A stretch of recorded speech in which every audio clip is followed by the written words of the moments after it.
everyone, Pineaaronapple here with the 4th box set of the 9th Doctor Adventures and the finale of Series 1, Old Friends. Starring Christopher Eccleston once again as the 9th Doctor, this box set contains 3 episodes, one standalone and a 2-parter finale that works similarly to how the Russell T Davies series capped off, with the 2-parter wrapping up the season nicely and connecting to previous stories. But let's not get ahead of ourselves. Like before, I won't go too deep into the episodes, so you can still get something out of listening, but there will be a lot of spoilers, so leave now if that's not what you're in for. Now, let's start with the first episode of the box set, or the 10th episode overall, Fond Farewell. In Fond Farewell, written by David K. Barnes, the Doctor finds himself at a pretty surreal funeral of an old professor friend of his he shared adventures with. During this strange funeral at the venue, Fond Farewell, the consciousness of the dead are uploaded into a synthetic body that are given a final day with their loved ones. But Professor Flynn doesn't seem to come back with all his memories, forgetting the Doctor and his assistant's adventure. So this prompts the Doctor to investigate as the synthetic attendants who assist at the venue start going wonky and attacking the guests. Eventually, the Doctor stops the murderous attendants after meeting with the woman running the funeral, and finds the missing parts of Flynn's memories, shocking the one attending the funeral. It turns out that it was Flynn's wife who split the parts after he had had a mistress in the form of the assistant. So his wife, Idara, bribed the funeral director to remove the memories, leaving the other Flynn twisting into insanity in the system, leading the attendants to lash out and kill, being connected to where this consciousness was stored. This story has decent characters who we will get into, but the themes are pretty powerful and relate well to the ones in the finale, such as the importance and meaning of memories. So, let's get into the characters. The 9th Doctor is great in this story. He isn't given very much exclusive to this story, in contrast with his performances everywhere else, but his good performance here is consistent with the previous episodes. Flynn Beckett, played by James Doherty, was a pretty entertaining and well-performed character. His story is endearing and he works well off of others as he attends his own funeral. The performance is significantly good when we learn of the other him in the network. He's also given a strong ending and the relationship between him and both his partners are engaging. I wish the story leaned a little further into the more horrific aspect of both the walking funeral and the split of personalities, but the way they did it here was entertaining enough. The wife Idara is played by Sienna Gullery, and she plays the arsehole quite well, since she is behind the scheme. The way she goes against the Doctor and how she acts towards Flynn's mistress creates the feeling in the character of the adversary you enjoy hating. But that doesn't detract from the emotional investment between her and the other characters. Speaking of his mistress, Sasha is played by Emily Tarfey. She was fine here as a pseudo-companion to the Doctor, and is fine in the story. Nothing bad, but she felt a little simple when compared to the character powerhouses in the finale. Since I have nothing to say about the computer interface or the attendants, the last character of note is probably Winifred Whitby, the company leader played by Juliet Stevenson, who is a pretty simple character. She exists to do her job, she isn't very intelligent, and jumps from side to side, easily tricked by both the Doctor and Idara as they try to smooth things out. In summary, this episode has a good premise that I felt wasn't used to its fullest potential. The performances and characters range from fine to good, so a basic story before the finale that is completely unharmful. I'll give episode 10, Fond Farewell, by David K. Barnes, a 6.5 out of 10. These next 2 stories are the finale 2-parter, so I'll review them together. Part 1, or episode 11, is Way of the Buryman by Roy Gill. Because of what happened in the last episode, the Doctor is inspired to see his old mate the Brig, and is thrust into a strange investigation where people who died in the area in the past are seemingly haunting the area, as there are multiple sightings of these ghosts interacting with people. The Doctor meets Sam Bishop from the Big Finish Unit series, an inclusion I love, and his girlfriend, who go with the Doctor to investigate these hauntings.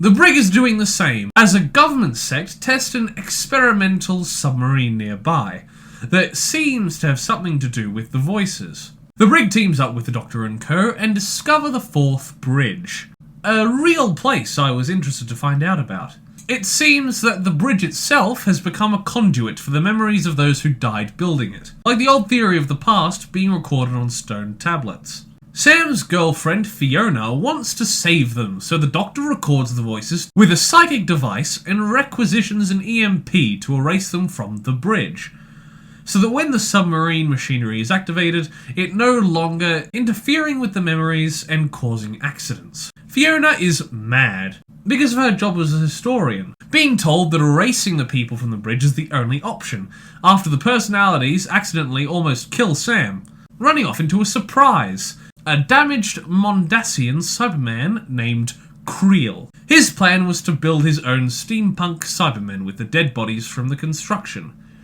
His own family.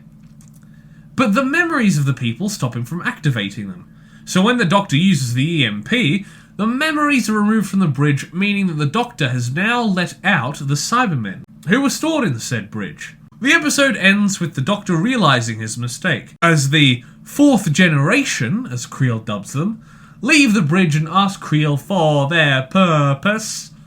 This leaves the episode on a cliffhanger, so let's cover the basics of Part 2, or Episode 12, The Fourth Generation. Once again written by Roy Gill. Episode 12 starts with a flashback to Creel's first appearance, controlling a man to change the designs of the fourth bridge to what he wants them to be. Then back with the Doctor, Sam and the brig escape, leaving Fiona and the Doctor with Creel. The brig sends for an anti-cyber kit from UNIT, precautions that were taken after the invasion, and the Doctor uses its arrival to escape, momentarily confusing the Cybermen with it, after a great intense scene on a train. Fiona is left with Creel and partially converted into a cyber-planner-like unit, due to her vast knowledge of the area, and the brig gets held up in a base under siege situation. One oddly better than the Cyberman base under siege story last time in 40. Nine and Sam find Fiona again, and in a great dialogue use her previous emotions about the history of the land and her passion to control the Cybermen with great themes, leading to them retreating and Fiona taking the place as their leader, ironically based on the ideology Creel implanted in them. Sam decides to leave, like he discussed with Fiona in Part 1, going to find his own adventures and have a great goodbye scene. This story cements itself in my mind as a pretty rare situation, or at least one that I haven't encountered a lot of. Here, the Cybermen are isolated, to live by themselves on an island, to just be. They aren't frozen, they aren't blown up. They don't vow revenge, they just live.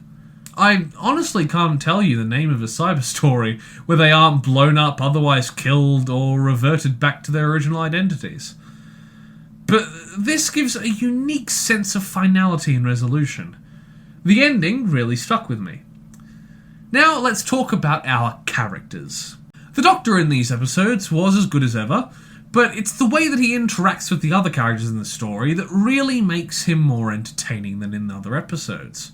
His interactions with the brig are fantastic, and he works off Sam and Fiona fairly well. Great for the last episode of a season. The Brigadier Alistair Gordon Lethbridge Stewart is played by impressionist John Colshaw, and is fantastic here as well. He's played the brig in audio a lot, and is very good at his impression of Nicholas Courtney. He is used well in this story, and has many good moments. Not just on his own, but with Nine as well. And I hope to see him work off other Doctors as well as have Nine work off some other old characters. Sam Bishop was played by Warren Brown, who has been on Doctor Who before as a completely different character, and that ruined my day and gave me immeasurable disappointment, but has also played Sam Bishop in many other audios, predominantly in Unit and Lady Christina. I like the character, and both his performance and story here were well done. but some of the writing left a little more to be desired from me. To be honest, I would have liked a little more emotion and moments with him and Fiona to make the ending more impactful than it already was. Not to say that it wasn't, I just feel like it could have done better. Eleanor Lawless plays Fiona McCall, Sam's girlfriend, and she was alright. Her insistence and clashing with the other characters in the first half may have been a little annoying, but it set up her character well enough to create a real emotional connection to the audience, for when she is converted and how she acts at the end. The last main characters would be the Cybermen and Creel. For the whole point of the Cybermen being uniformity, I do always find it endearing when the Cybermen have an individual, such as a Shad, the Cyber Planner, the Cyber Leader, or Lumic. So I really like Creel here, and how his character ends up being defeated by irony. And the rest of the Cybermen were written and acted as well as ever, although the emotion and themes behind the story really blend well with the performance here, for me at least, picking up the slack for the Cybermen literally being emotionless robots. So in conclusion, The Way of the Buryman and the Fourth Generation were great episodes, and a fantastic two-parter to end the Ninth Doctor's first series on. The themes and unique interactions really spoke to me, and the new ways the Cybermen were used, created and written kept me invested and intrigued. I'd give Way of the Buryman a very good 8 out of 10, and the Fourth Generation a pretty great 8.5 out of 10. Overall, this box set is a good bookend to the first Ninth Doctor series, and I can't wait to see more. The overall rating for this set is a 7.6 out of 10. Yes, that is a strange number to rate it, because it's just all the individual scores added up and divided by 3, because I know math. Thank you everybody so much for watching this review. Please like the video if you liked it, comment down below if you wish, and consider subscribing to the channel, and if you do, ring the notification bell so YouTube can fail to tell you every time I make an upload. They're very bad at it. Tell me which old Big Finish stuff you'd like me to review as well, as I have quite a few, and tell me if you'd like me to start on the classic or New Who series, as I do have them in my possession and would love to review them. Once again, thank you for watching the video, and I will see you in the next one. Bye! Toast. A little piece of toast. Because there's so much to choose from. There's brown bread, white bread, all sorts of wholemeal bread. It comes in funny packages with writing on the side.